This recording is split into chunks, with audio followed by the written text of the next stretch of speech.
Hello lovely ones, how are you today? Big sigh. I'm in my hot tub. It's not very sunny. It's Rosie here, Rosanna, Rosie Glow, how you doing?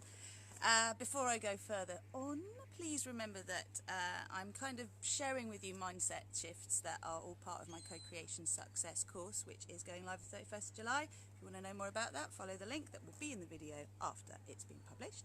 For now, I wanted to just create a little bit of a container for dealing with the feeling of failure. I did actually watch the game last night. That might be why we lost.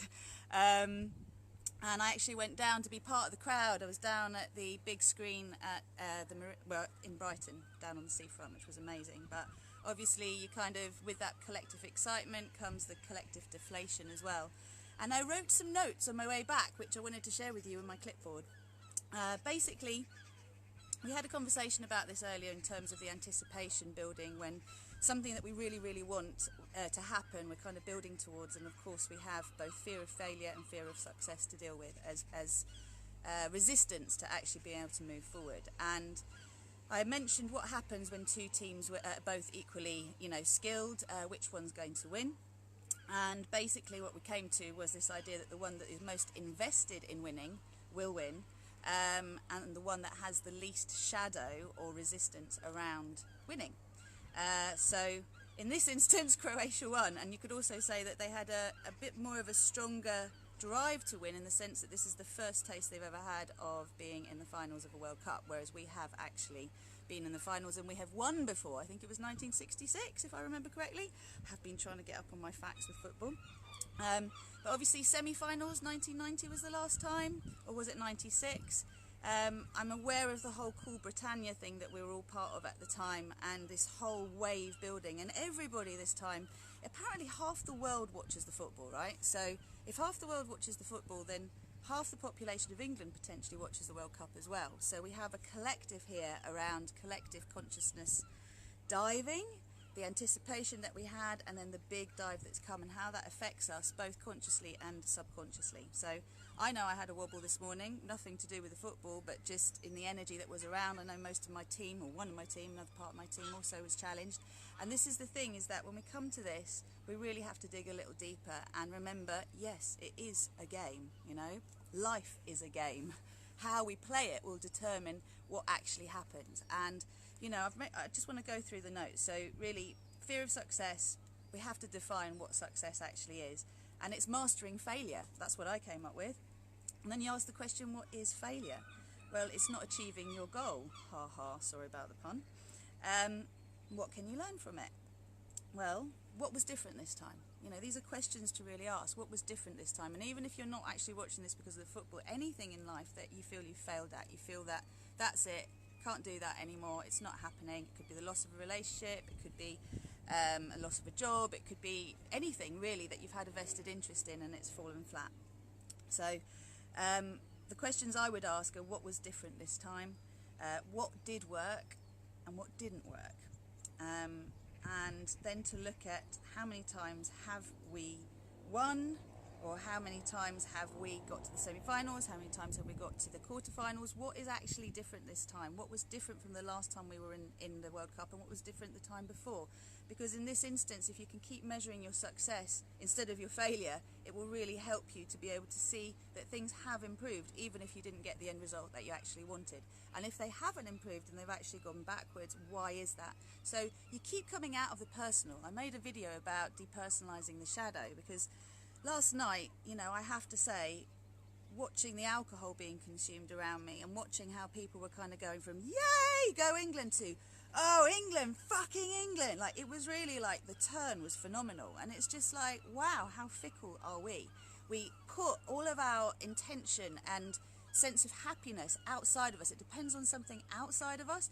And we have all this hope and we big something up, and then when it doesn't go the way we want it, we slate it. And this is all part of this shadow that we need to really work with, because whilst we make things outside of us responsible for our happiness, we're always going to be challenged by this. So again, what I've noticed with the English team, it's the constant build-up, the anticipation that leads to the pressure, and then the buckling under the pressure. And I have some theories around that I wanted to share with you, but I'm just going to go through these notes really quick. So We are dealing with the national shadow now.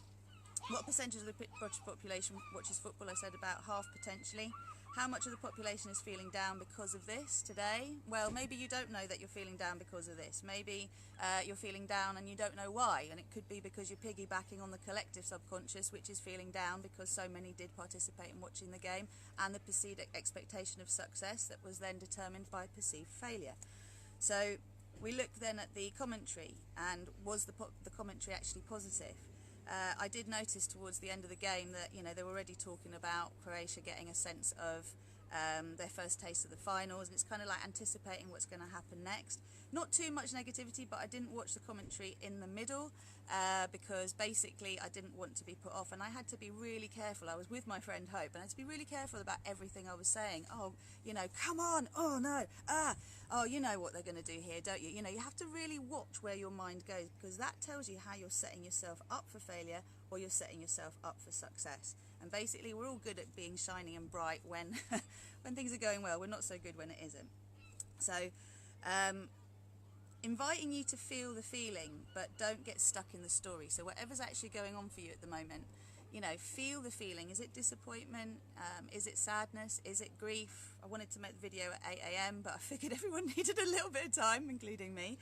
And look at the narrative that you're telling yourself. So what you want to be careful of in feeling feelings is not getting stuck in the story. And the story is when you start saying things like this.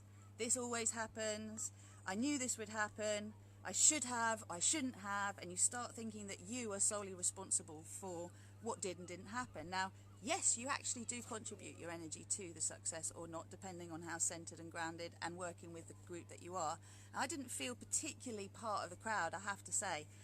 But then I wasn't with a crowd of my friends. That could have been different as well. So who you have around you when you are seeking to be successful at something also determines, you know, how much you're going to lift yourself up and be able to shine your light or not. If you were in a pub full of people that would, you know, basically cheering on Croatia, then your energy wasn't going to be very high as a result of that. You might have antagonised it, but maybe not. So you really start to look here at how you are playing into whatever's going on, and also how you can step out of it being personal and move into what's going on for everybody here.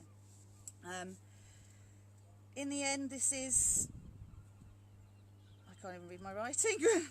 This is how we deal with challenges. Either they pull us together or they pull us apart. So we are moving into a space where we have the opportunity to be collective in our consciousness.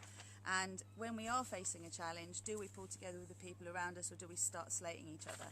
The common thing is to start antagonising and, you know, picking holes, and I know I'm guilty of it as well. It's just a fear-based response that when you notice you're doing it, you want to love up. That team needs all of our love. They're feeling like crap. This is their absolute passion. This is what they do. We are passionate about watching it, but this is what they do. And the ups and the downs of your joy being so reliant on something outside, again, is like, if you're going to put yourself in the forefront, be prepared to learn from everything that actually happens to you. And I want to mention a little bit about pride and national pride, okay? I really cringed when the national anthem started being sung by the crowd, and I know that's a way of gathering together everybody, but ultimately I wondered if that was part of our collective shadow as well, because what's going on there is, once upon a time, the British Empire used to go round and do what it wanted, and it was the top dog, and really, you know, that's not a great national history in terms of karma, ethics, whatever you want to call it, slavery, all the things that have gone on. So sometimes it might be that we are very apologetic as British people, that when it comes to actually stealing glory again and having that glory day, there's a part of us that is fearful about doing it.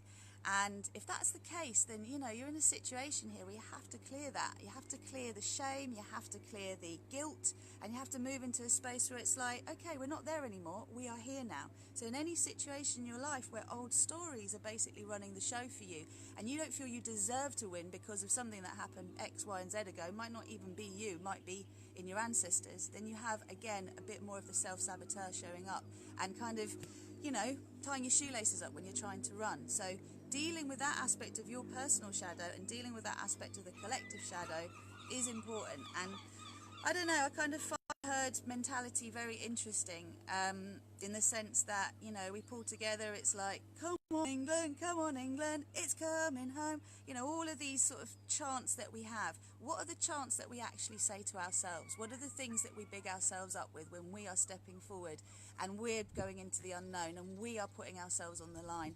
What do you say to yourself? All goes back to the narrative I was talking about. And is what you're saying to yourself aligned with what you actually want to achieve? Because coming from ego, we're coming from fear. Coming from our desire to shine through our superconscious, our higher selves, to offer what we delight in, we then come into a place, which is what the football is about. Hello. Is really here about you being able to kind of go, all right, I'm coming from the best place. I do want the best outcome here. I want a win-win-win situation. I want to learn from this. I want my nation to learn from this, and I want the collective to learn from this. So we use big national events as opportunities for deep healing.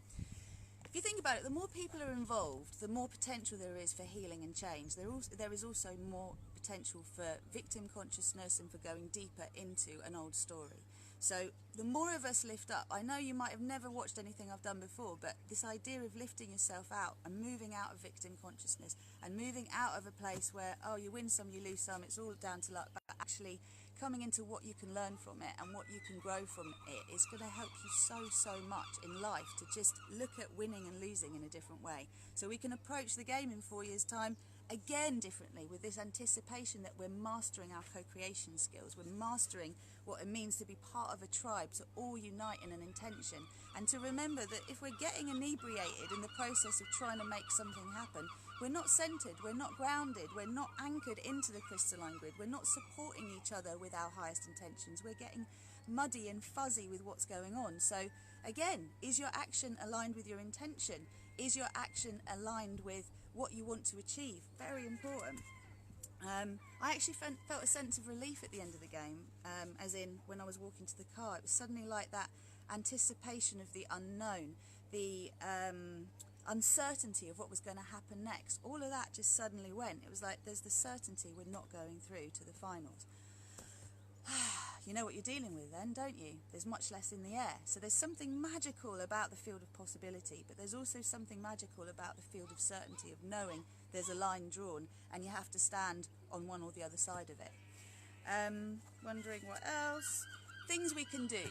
So if our mood is so dependent, either consciously or unconsciously, on the collective subconscious or the collective conscious, then we can do a few things here to support ourselves to get into a better space.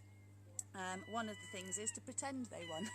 I know that that's not going to change the outcome for England, but that winning concept, that winning mentality, that winning sense of, I am a winner. We are all winners, aren't we, really? Everybody has their time to shine. It wasn't our time to get to the finals and to win the World Cup this time, but we're moving towards it. We're constantly moving towards it.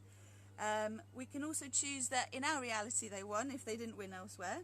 And we can really allow ourselves the opportunity for some self-nurture here, okay? So what is it that is bringing up that needs to be acknowledged? Feel it and release it. So whatever you're feeling is your experience of this. It doesn't matter what anyone else is, and don't get caught up in what everyone else is feeling, because that is going to take you further down where you don't want to go. So how are you feeling? How do you want to feel? How do you feel, do you believe, if they had actually won? And if you're dealing with disappointment, if you're dealing with anger, you're dealing with poor me consciousness, this is all stuff to clear for yourself and the collective. So just breathe it down through your feet into the earth. Ask Mother Earth to recycle it, to re-energize it, to shift it into something else.